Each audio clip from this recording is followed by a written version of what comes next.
Aloha and good morning. Thank you for being with us here on this Wednesday. I'm Yunji Denise, joined by Ryan Kalei-Suji. And of course, this is Spotlight Hawaii, the program that we bring you live on the platforms of the Honolulu Star-Advertiser to talk with leaders and policymakers and newsmakers here in our community, really focused right now on the coronavirus pandemic and all of its impacts. That's right. And today we're fortunate enough to have a guest who has sort of made some headlines with his decision-making about what is important, as he says, for his island community. Joining us now from Kauai, Mayor Derek Kawakami. Mayor, great to see you once again. Thanks so much for joining us. Great to see you folks as well, and thank you for having me. You know, we want to start off with some news that we just heard of a couple that was recently arrested upon arrival in Kauai. They were traveling from San Francisco, but they tested actually positive for COVID-19 before leaving, still got on that plane in San Francisco and arrived in Kauai. What can you tell us about that situation? It was a reckless action, and it really did not put into thought of other people's health and safety. And it's disappointing, but we know that this is not the first time that passengers have boarded airplanes knowingly positive. And gotten on and made their way to Kauai. And it's a general lack of courtesy to other people, and it's disappointing at the very least. You know, today is the first day of the temporary moratorium on safe travels that you've implemented now. Tell us a little bit about the decision making process. What went into your decision to make that action? Well, the decision making process is, first off, we took a look at what CDC was recommending on non-essential travel, and the recommendation was to forego non-essential travel. We looked at the major Western gateways, which would be California, Oregon, Seattle, to see what was going on. California, to a large part, is on various degrees of restrictions and lockdowns. They are telling their residents to forego recreational and leisure travel at this time. Some cities have a 14-day quarantine for returning residents when they go back home, and the cases continue to rise. So that is a general concern when our major markets start to have what the experts have been saying is going to be the largest surge of COVID-19 cases since the beginning of the pandemic. I want to make it clear that our position has always been that we have a well thought out plan that our team formulated to have a second test 3 days after arrival. That is why we urged hotels and resorts from August to please come up with a enhanced movement quarantine schematic in their operation, which is also known as resort bubbles, because we wanted to give the resorts and industry a clear picture of what a less restrictive quarantine would look like and be acceptable to our district health officer, Dr. Janet Behrman, and our team as a middle ground to allow travel to still proceed, still have visitors be able to enjoy Kauai. We took a look at our average length of stay on Kauai. Kauai is unique in the sense that 50% of our accommodations are either vacation rentals or timeshare units. So those type of accommodations usually sell time in blocks of a week or 2 weeks. They're generally visitors that stay longer. Pre-pandemic, the average length of stay was 7 days. During the most restrictive period, the average length of stay was 30 days. And from October 15th until today, the average length of stay is about 14 days. So we felt it's very reasonable to have visitors that choose to come to one of the healthiest places in the nation, if not the world, to quarantine on a property for 3 days, have a second test, and go out and enjoy the rest of the island. So we felt we had a good plan. We had acquired the test on our own. We had contracts in place to have testing partners go out and administer the test, the second test, but we were denied, and the option we were given was to opt out. So that is going from one extreme to another. But we're still fighting to make the case that we have a well thought out plan in place to operationally make it happen. And if the fear is the failure of the program, well, let me fail. Let me give you the opportunity to say, I told you so. And I will say, okay, but give us a try. We think we've been doing fairly well as an island operationally during this pandemic. And I think that Kauai deserves to be offered an opportunity to see if this model works moving forward, especially since we're seeing a huge rise in cases on the continental United States. And so as it stands right now, those who want to enter or come to the island of Kauai, be it a neighbor island, a local traveler, or someone from, outside of the state coming to your island, they're going to have to go in for those 14 days of quarantine. What has the discussion been like with the administration to try to push for this second testing, as you said? Do you think that they would be open to this? Is that a dialogue that continues on to see if that's something that they may accommodate moving forward? It's hard to say, Ryan. I think because we're all sort of meeting separately in silos, that it's really hard to see what the decision-making process at the state level looks like. A few days ago, we had a meeting with the House Committee on Economic Recovery. I believe that's the name. They want to see a uniform program where testing is available for visitors at the airport. We still think that we need to have some flexibility because if you have one island that has a huge outbreak that has to put up restrictions, that should not impact the operation of the other islands as well. So there needs to be, I agree, some sense of uniformity, but each island has to be allowed the flexibility to be able to operate. Remember, when all the other islands had a mandatory 14-day quarantine for inter-island travelers, I believe Oahu did not have that restriction. And so we're trying to make the case that we deserve to give this a try and see how it works out. The Grand Hyatt and the Sheraton on your island are not reopening. They're shutting down essentially. And there's a big article in the paper this morning about all the bookings that have been canceled and just the financial impact that this is having. How do you balance that? Tell us a little bit more about sort of the public health argument and why that is really guiding your process. Well, like I said, we believe that had we been granted the second test and the 3-day quarantine, and if those properties had decided to get a resort bubble plan in place, that quite frankly, some guests would choose to still come. The Grand Hyatt, the Sheraton is not a bad place to be for 3 days before you go out and explore the island. And so the balancing the health and safety and the reopening of the economy, we feel that our proposal struck that balance, but we're not even given a chance to try it out. And so it's hard to say. What we're looking at is our healthcare capacity. We do have contact tracers ready to go. In fact, when the city and county of Honolulu had their huge outbreaks, and once we started seeing that their contact tracers were being burnt out, our district health office immediately deployed our contact tracers to lend support and get real world experience because the case numbers on Kauai had been so low. We wanted to give them real time experience, and they were able to get that. Remember, from March through October 14th, we had 61 cases.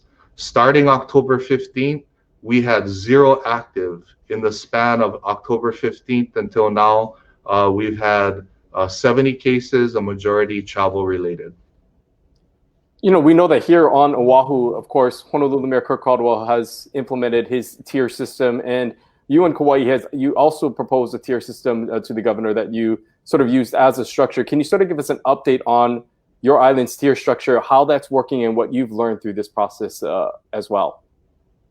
Yeah, so the second test, 3-day quarantine, and also this proposal that the governor gave us as an option, which is the 14-day quarantine, were both independent rules from the tier system. The tier system is a good guideline, but I think people have to realize that there has to be some flexibility when gauging these, because we're in tier 4. We want to stay in tier 4, but tier 3 really starts restricting gathering sizes and activities like youth sports. Now, pragmatically, if we're not seeing the cases tied to those gatherings or to youth sports, it's hard to put restrictions on those activities because there is no science-based evidence that those type of activities are the cause of these cases. So the general public has to understand that the tiered system gives them a good snapshot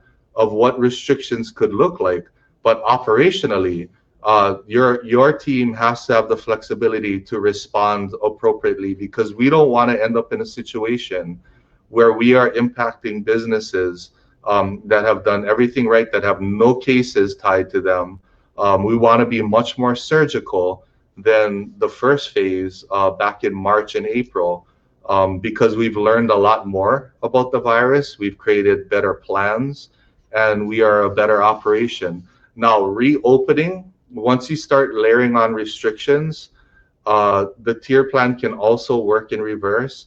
We generally look at 2 incubation periods before we start loosening up, but people have to realize that, again, that shouldn't stop us from opening up faster if we're able to get community spread and the caseload managed faster than what we set forth. So these are guidelines, and they're both for the public to be able to see what it looks like, but it's also for our team to be able to have a metric system in place to know how to respond appropriately as well.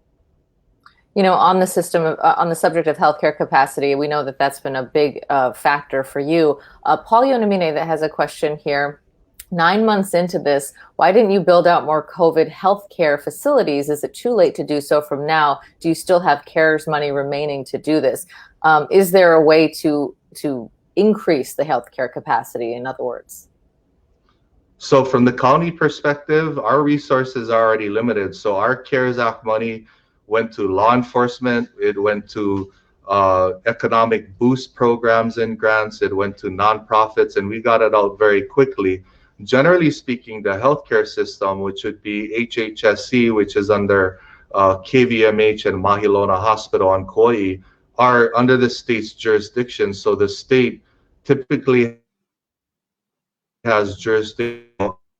Hospitals, Wilcox Hospital, their parent company, HBH, from my understanding, has taken steps to increase. The numbers that we report are generally the numbers that are provided by HIEMA. So increase in capacity looks like. I don't have a clear picture of it, but I can definitely get one. Okay, you know, another question that we had coming in here was related to sort of the proposal for the second testing, and asking a question, even if they take the test 3 days later, how long till someone manually reviews their test results and they get released from quarantine? Destiny asking this question. Can you take us through what that process would look like for this second testing, and how they would get the results, and how would that become verified? So generally speaking, we have contracted with AMR, which is our paramedics on Kauai, to assist at administering the test. So they control the operation of administering the test, but the tests being utilized are rapid tests. They are like the second line of defense. And so those results typically come back on the same day. You know, here on Oahu, we've been told that most of the spread that we have here is community spread. It's been tied to office lunchrooms or small gatherings in homes. What's different about what's happening on Kauai? Are you seeing the same kind of community spread? Because the numbers that you laid out when you talk about the active cases pre and post a reopening of travel, it seems like those would be very much linked to travel. Do you know where spread's happening on Kauai? So the investigation is ongoing as far as our transmission via community spread. I have to say that the numbers of community spread infected patients are relatively low compared to those that are travel related. And that's why we've always said that Kauai is in a unique situation, that we were able to start from ground zero. We had 0 active cases, so it gave us a good opportunity to see where the new cases were coming from, and be able to respond appropriately. So of course, when you have 57 of 70 cases that are travel related, 30 something, I believe 35 of those travel related cases actually were from visitors that had a negative result. So they did everything right. They took the test, the results came in, it was negative. They boarded a plane, got to Kauai, and then for whatever reason, whether they started feeling sick, started becoming symptomatic, came in for a second test, tested positive. 12 of them didn't have their test results, so they did everything correct, but the labs were delayed, got on a plane, came here, the results arrived, and it showed them as positive. So for our response, it seems appropriate to respond appropriately by, you know, doing what we had proposed to do, which is a 3-day quarantine second test. The community spread is currently being investigated, and as we get more information, we will release them to the public. We have a question also from Cyrus Ponoy, who's asking, what metrics or barometer does the county use to determine the effectiveness of the opting out of the 14-day quarantine, and how will you determine on when to lift the restrictions? At what point in time would you sort of make that decision to enter back into sort of the whatever system is in at that moment in place with the state, and how long would you see yourselves in this 14-day quarantine period? Sure thing. So there's things that are happening as we speak. Of course, the CDC is going to shorten the duration of the quarantine period, and we will respond appropriately. Although, our quarantine period that we're proposing is also shorter than the duration of CDC's guidelines. And so we're going to have a team discussion later on today to that matter. As far as reopening guidelines and when we feel that it's relatively safe to open the door with the visitor industry and get back on board with the state's program, there's a number of factors. Some of those factors are perhaps better to be explained by our district health officer, Dr. Janet Berman. But for us, we take a look at different metrics. One, we take a look island by island and what the epi curve looks like across the state. And again, we take a look at the epi curve on the mainland, especially the big gateway states and cities that generally have the largest amount of passengers that make their way to Kauai. We take a look at whether there's a downward trend, whether there's an upwards trend. Of course, we always take a look at our local healthcare capacity to see where they're at. And we also take a look at if we have managed to quickly contain community spread or whatever our caseload is on island at this point in time. Mia Checkley has a question. What happened to the resort bubble concept? Do you have any active resort bubbles on the island right now? Where does that stand? Yeah, so we have 5. We have 5 properties that when we made that available in August, that started working immediately on those plans. Those resorts have all been approved. Some of them are actively operating as resort bubbles, and quite frankly, rather optimistic that it's going to work. There are other resort properties that are actively applying, and we expect to see more applications start to come in. Like I said, one of the complaints we've had from the private sector is the uncertainty of what guidelines they should be following from a local level.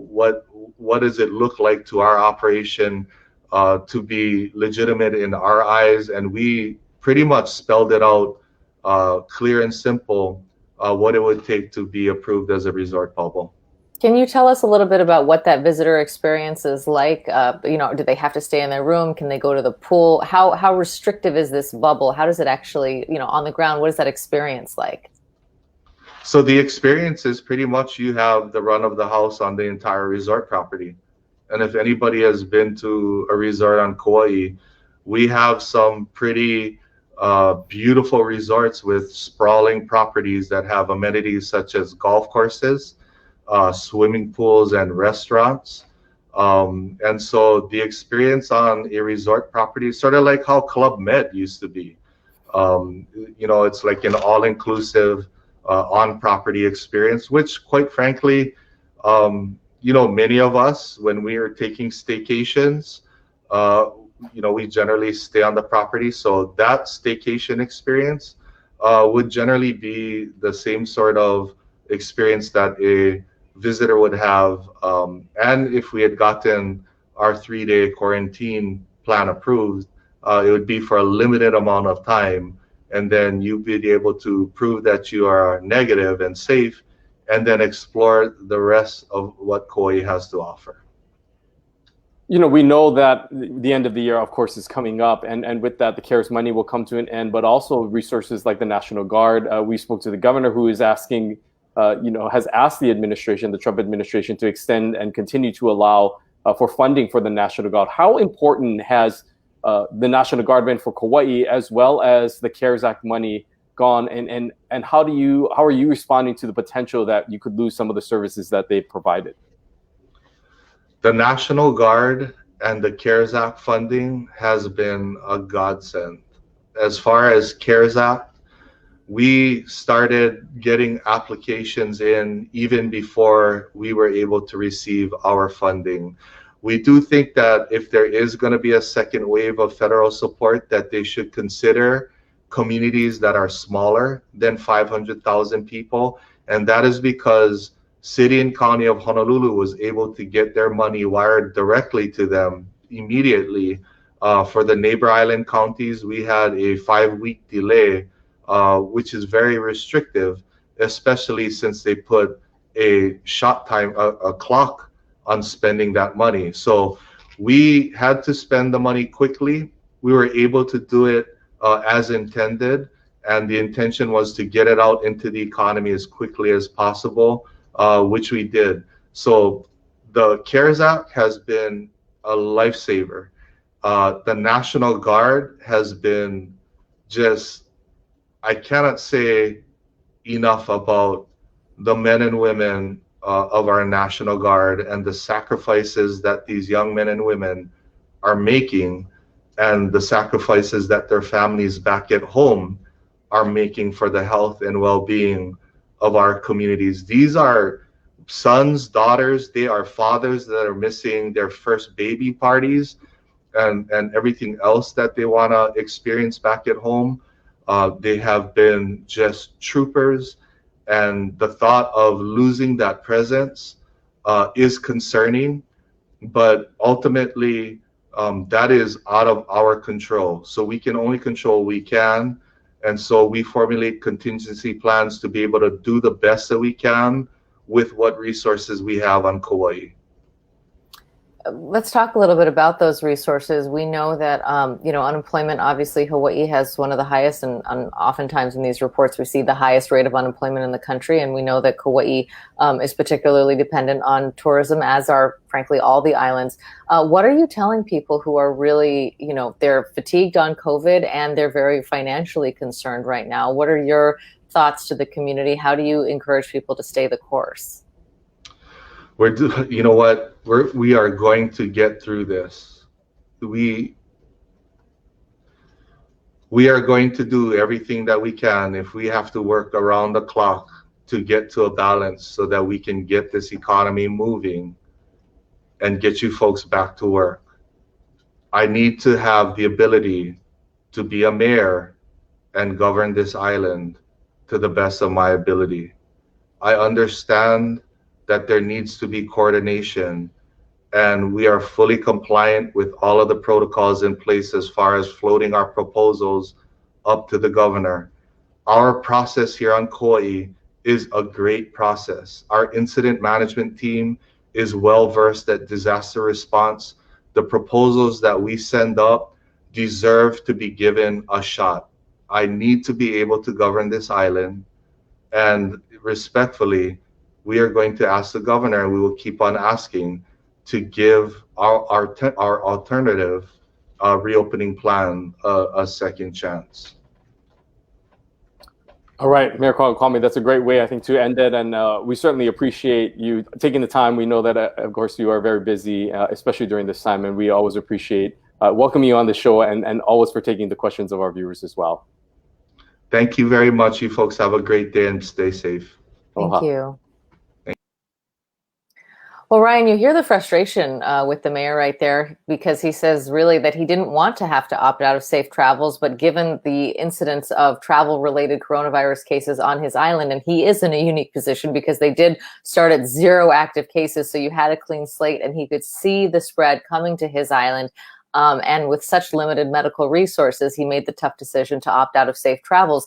It's interesting that, you know, he says he bought extra tests. He feels that he does have the capability, the capacity, and the plan in place to do this secondary three-day testing, but he has been consistently denied that plan, but he will be asking again. Governor David Ige is going to be here on Monday. I have no doubt that we'll be talking about this. Yeah, and interesting, he also mentioned the COVID Select Committee that, of course, is composed and led by the Speaker of the House, Scott Saiki, as well as members of the business community who have called for some uniformity in the state and for there to be sort of an overarching plan for all the islands. But, we heard from the mayor a little pushback there saying that they need to also respect that each county is different, and what works on the island of Oahu will certainly not work for the island of Kauai with a smaller population and the community size in general. And so he's saying that there needs to be some sort of flexibility for each island to sort of implement the best procedures that they need in order to ensure the safety of his residents. So the mayor, again, will continue to see how his new proposal and his ideas kind of move forward, or maybe not move forward with the governor, but we certainly will hear from him on Monday and talk more about this plan that that the mayor of Kauai is presenting.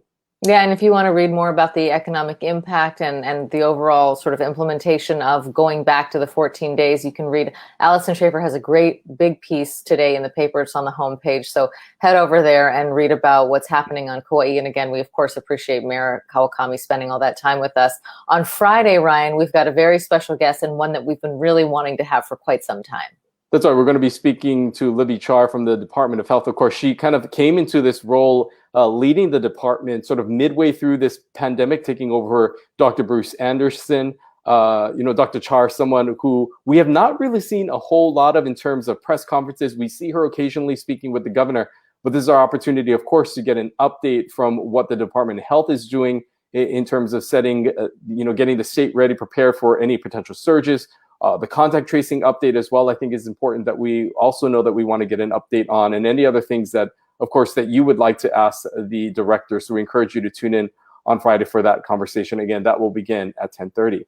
Yeah, that's right. And next week, as we mentioned, we've got Governor David Ige. On Wednesday, we've got Mayor Kirk Caldwell. And then Friday, we'll be talking to Carl Bonham, Dr. Carl Bonham from UHERO, which, of course, is the economic unit of the University of Hawaii. And they are looking at the economy. We want to hear his projections for 2021. What are we facing as a state and as a community, and how do we dig our way out?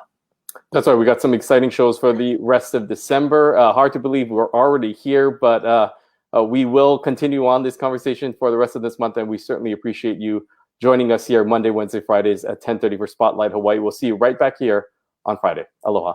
Aloha.